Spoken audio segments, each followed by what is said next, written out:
Greetings, my comrades, and welcome back to Zonolith. And welcome back to another unscripted Pokemon anime discussion video. It's been a couple of weeks, but the Masters 8 tournament is finally getting back on our screens once again, after about a 2 or so week break. Last time when we talked about the beginning of the Masters 8, we saw Hop, we saw all the different champions get introduced, and of course we saw the controversial battle of Alon versus Leon. And today we're going to continue to the next battle of the first round, being Lance versus Diantha. Now I don't want to waste any more of your time, guys. Let's jump right into the analysis.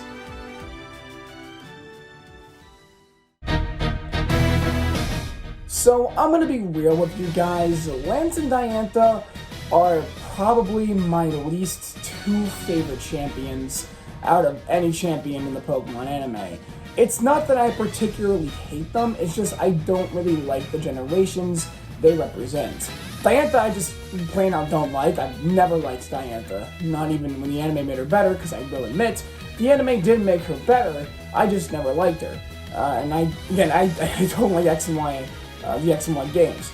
And then Lance, I've never been invested in Generation 1 or 2, so I don't really care that much for him either. But even so, this battle was still really enjoyable in my opinion. Definitely was a step up from the last battle. I mean, you can definitely see here that unlike the last battle where it was pretty obvious Leon was heavily overpowering Alon, these two are pretty much considered to be equals among each other when it comes to strength.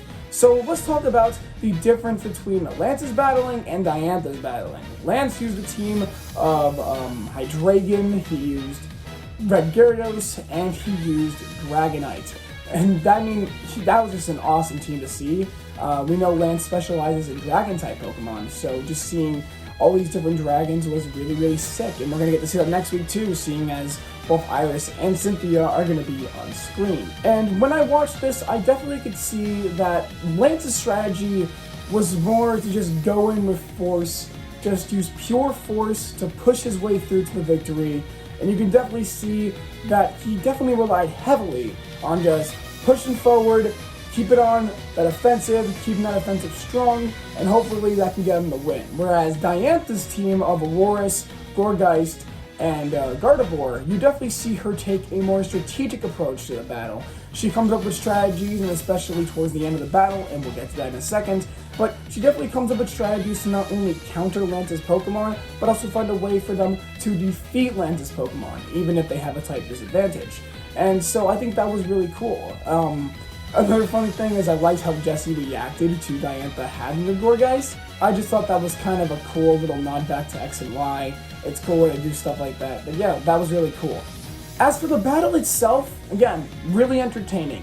Lance definitely went in with brute force, Diantha took a more strategic approach to the battle, and every matchup was pretty interesting. However, the big match of this battle is obviously Dynamax Dragonite versus Mega Gardevoir. And I'm going to be honest with you guys, I think we finally figured out what that giant Dragonite is from the original series. It's definitely Lance's Dynamax Dragonite. That is canon now. You cannot tell me otherwise. That is canon. But yeah, Mega Gardevoir came out against Lance's Hydreigon, and it was able to take down Hydreigon pretty easily. However, when Dragonite came out, Gardevoir was receiving much more of a challenge. But Diantha came up with a very interesting strategy. So obviously Dragonite Dynamaxes, and he actually stays Dynamax for his 3 turns. And not only does Mega Gardevoir have to dodge those attacks, but it also has to find a way to attack Dragonite as well. And Dragonite being in the Dynamax state, it's a lot harder to take out.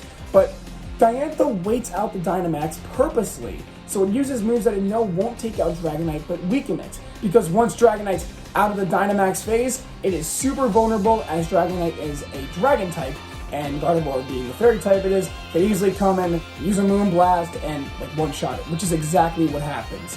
When Dragonite undynamaxes, it uses I believe either Hyper Beam or Dragon Pulse, and Gardevoir dodges it, uses a Moonblast, and it goes down.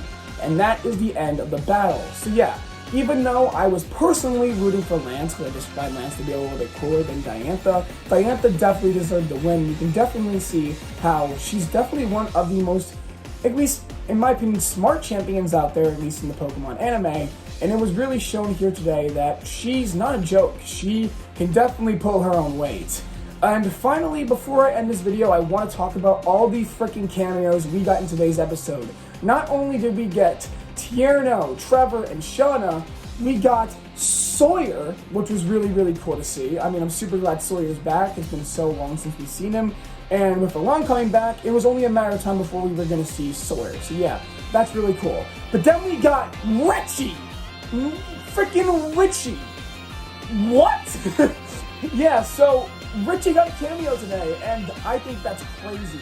I wish they brought him back to the PWC, because now we actually get to see him. I really wanted him to battle Ash, but holy shit. And I'm sorry about my language, but we got Richie, guys. What the hell? That's sick. And then we got Jimmy and Marina and whatever the other guy's name is from The Legend of Thunder, which is even more crazy. They still remember The Legend of Thunder? What? I'm shocked that not only was Richie remembered, and I'm sorry, I just totally started there, but yeah, Richie was not only remembered, but Jimmy and people from The Legend of Thunder were also remembered. That's insane. That's crazy. Like, never in a million years would I have ever guessed that we were going to see Tierno, Trevor, Shauna, Sawyer, Richie, Jimmy, Marina, and the other guy from The Legend of Thunder in the same episode. That's crazy. The cameos in this episode were insane. Now, there was actually no narrative weight to having them here besides representing the specific regions they were from, with Richie representing Kanto, Jimmy and them representing Johto, as Lance's champion of Kanto and Johto, and obviously Sawyer and the Kalos trio representing Kalos.